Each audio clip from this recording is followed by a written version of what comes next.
Hi to he. Hi Neamore. I hope everyone's doing well. Um, I figured this time around we would read a story about the Monkey King. Monkey King originated from India and then it was spread about Buddhism in the book Journey to the West. Journey to the West is a story about how the Monkey King, due to misbehaving, is trapped in a mountain. And from there, he's eventually released. I believe it's like 1,000 or 10,000 years, a really long time, trapped beneath a mountain.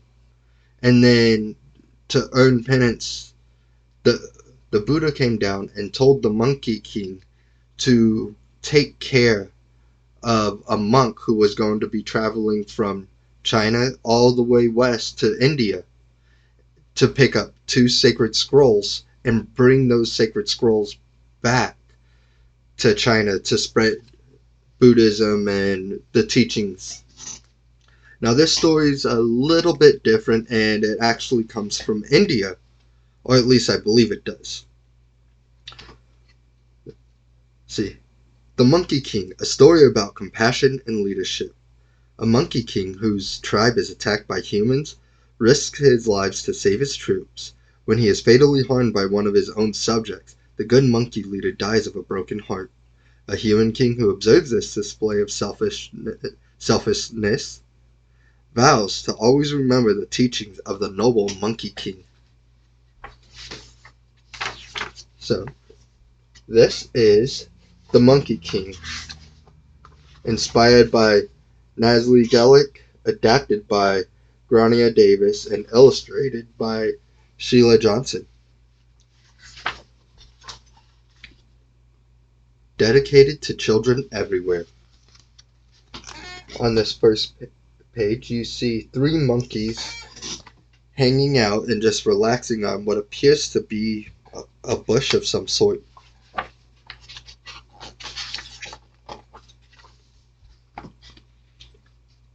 Once upon a time, in a far-off land of India, there lived a great being in the form of a monkey king. He was tall and strong and had a kind heart. A good leader, he was always generous to his 80,000 monkey subjects. In this picture, you see the Monkey King sitting on a throne while his monkey subjects are around him.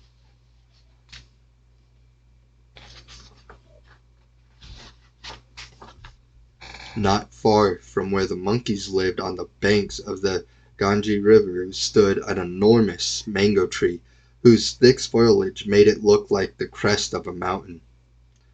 The monkeys loved the tree for its deep shade and for its large, delicious mangoes. When the mangoes were ripe, most of the fruit fell on the ground, but the mangoes from one branch always fell into the river.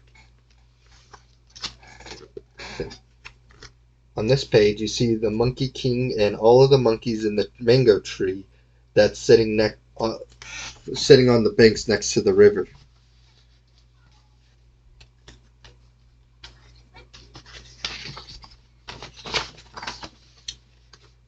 One day, the Monkey King and his monkey subjects were on the riverbank feasting on mangoes. Gazing out over the plains, the Monkey King saw the palace of Benares in the distance, and a thought came to him. Some day danger may come upon us because of the fruits falling into the water. He made the 80,000 monkeys pick all the fruits and flowers on the branches that grew over the river, but one mango was hidden by a bird's nest and remained unnoticed. It stayed on the branch until the fruit was large and ripe. In this picture, you see the Monkey King along with several monkeys sitting in a tree, but Monkey King is looking over the area outside of the tree, and in the distance you can see the city.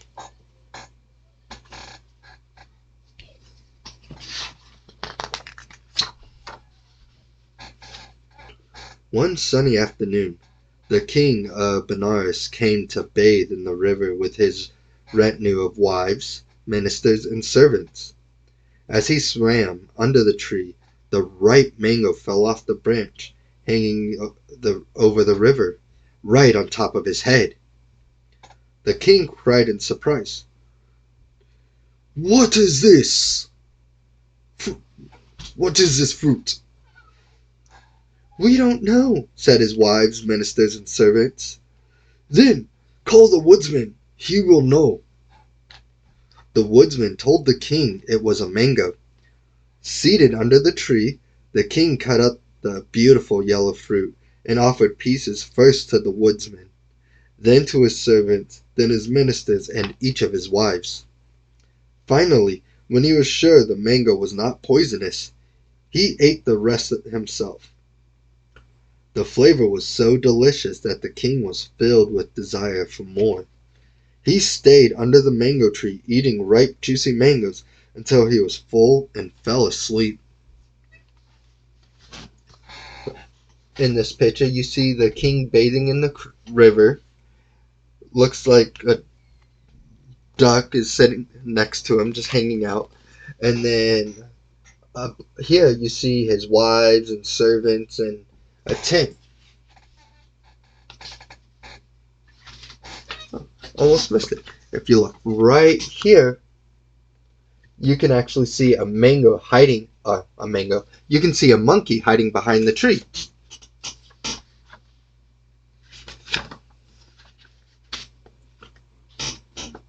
The servants built a fire to keep the king warm, and a guard was posted to watch over him as he slept at the foot of the great mango tree. At midnight, the Monkey King and his 80,000 subjects came to the tree. They swung from limb to limb and ate the mangoes.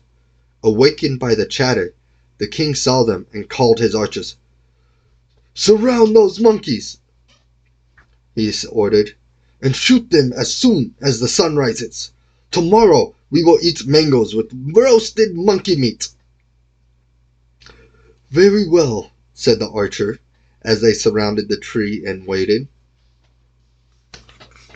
In the picture, you see the king was waking up, but he's still just sitting down by the tree, and he's pointing over to the monkeys, ordering the archer to prepare to fight him.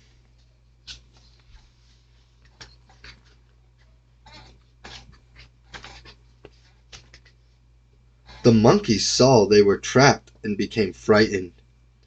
Shivering with fear, they went to the Monkey King and said, "Our tree is surrounded by men with huge bows and sharp arrows. What shall we do now?"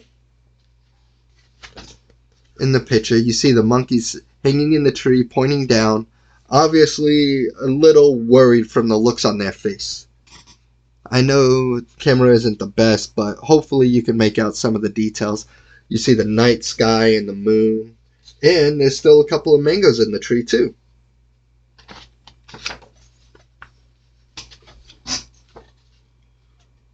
"Don't be afraid," said the Monkey King. "I will save you." He stretched his large body as far as he could between the mango trees and the neighboring bamboo grove, making a bridge. "Cross over my body quickly, and with good luck, you will all get away," he told the 80,000 monkeys, and so, one by one, the monkeys escaped. In this picture, you see the Monkey King hanging onto what looks like a big bamboo shoot, and his feet in the tree still.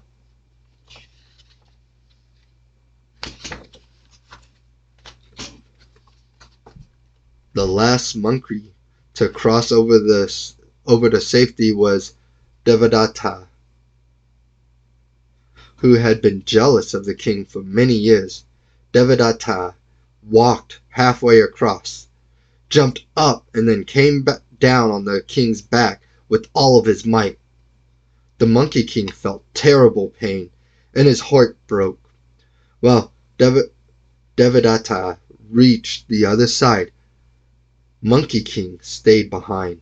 In the darkness, the king of Benares saw all that happened. He thought, "This animal gave his life to save his fellow monkeys. It would not be right to kill this monkey. I will care for him. In this picture, you can see the Monkey King still holding on while Devadatta is sitting there jumping on his back.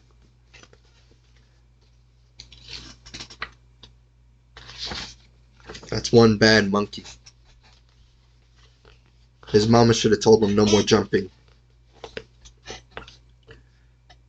The king had his servants gently lower the Monkey King onto a smooth platform.